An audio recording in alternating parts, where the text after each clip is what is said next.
welcome to Obscure Depths. MLB preview, the Seattle Mariners. I am picking Seattle to finish 4th in the AL West. I believe in them over the Houston Astros. Interesting depth charts here. First base for one, Justin Smoak, Kendrys Morales, Michael Morse. Obviously one of those guys is probably going to be their DH. One of those three guys is going to be their DH. But they also have Raul Ibanez, who's going to be a DH.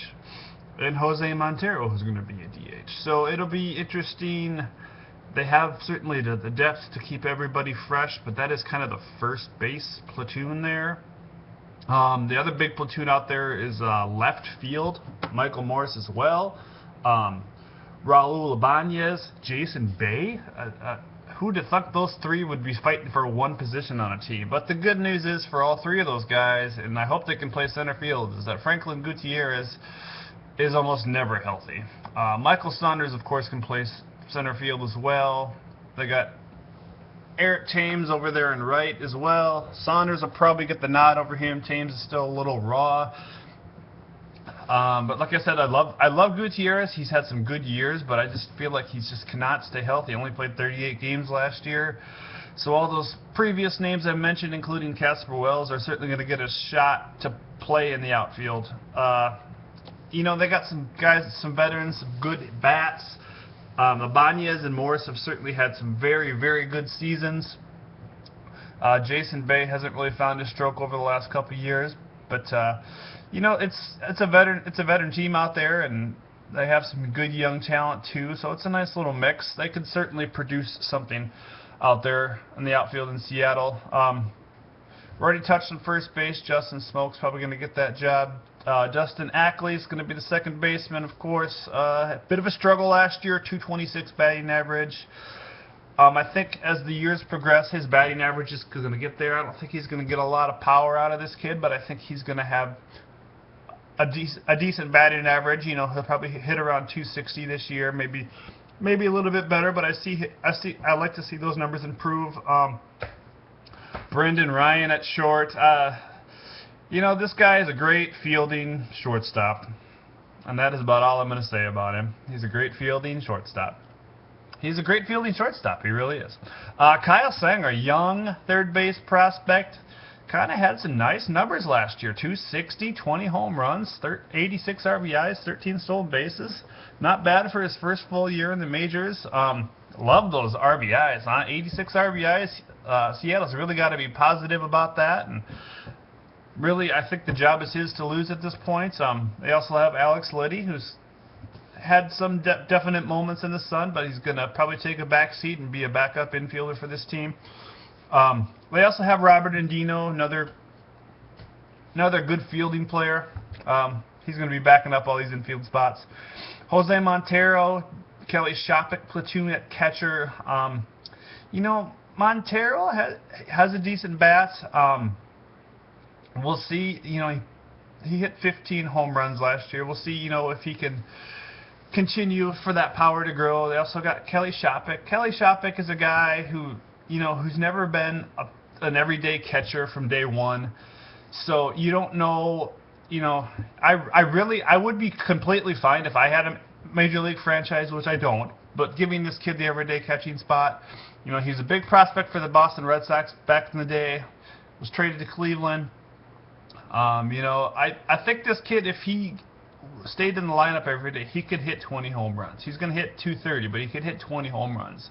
And that's quality from a catcher. Moving on to the rotation. Oh, I want to also mention Greg Zunino. Zunino is another catching prospect for this team. First round pick this year, 2012, this past summer. I think Seattle is going to have a hard time keeping this kid out of the majors this year. I really like what he does with the bat. You know, he hasn't had a whole lot of minor league experience, and it might seem too soon, but I don't really think this team is going anywhere. So if you can get this Zeno kid up and let him face some really good pitchers, I think they need to do so. Moving on to the rotation, Felix Hernandez, we all know what he can do. He's got a little bit of an elbow issue right now, which is kind of holding up his contract. But you know what he's done in the past. This is one of the best arms in baseball for sure.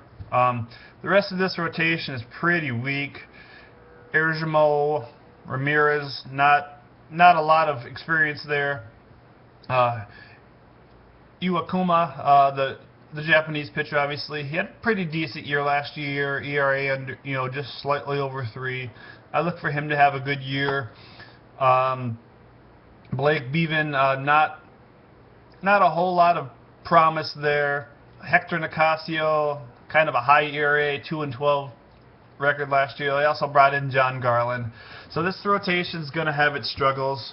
I know they do have a couple arms waiting in the wings, so we'll see if they get a chance to come up. Tom Wilhelmsen is going to be the closer. He had 29 saves last year. Nice ERA, good strikeout guy. We'll see what his effectiveness is like going forward. Stephen Pryor, this is another potential future closer. I like this kid. I think he's a strong kid. I think he's a very durable kid. 6'4", 245, so he's kind of a linebacker out there on the mound. I really like this kid going forward. Another kid that I really like is Charlie Furbish. Furbish had a pretty decent year last year in a limited role. I think this kid should get a crack at the rotation eventually. And this is a team that they should really be considering him. I'm not quite sure why he's not listed on their rotation depth chart right now, but I really like him, and I think he's going to be a good pitcher for years to come. Sean Kelly, another quality arm that's been around this team for a little while. This team has got a decent bullpen, which is they're going to need because that rotation is not very good. Again, I'm picking Seattle to finish 4th in this division. I like them better than Houston. Houston's still a little bit young. Seattle's got some veteran bats. I think they could have a decent year. They obviously do have some problems there, I think, in center field and shortstop in terms of health and batting average. But I think they'll have a decent year. Look for Greg Zunino to make an impact at some point in time this year. This has been MLB Preview, Obscure Depth Style, the Seattle Mariners. I want to send a shout out to my #1 fan, Braves 1025. You are an inspiration. Thank you for listening or watching, and I hope you have a great day.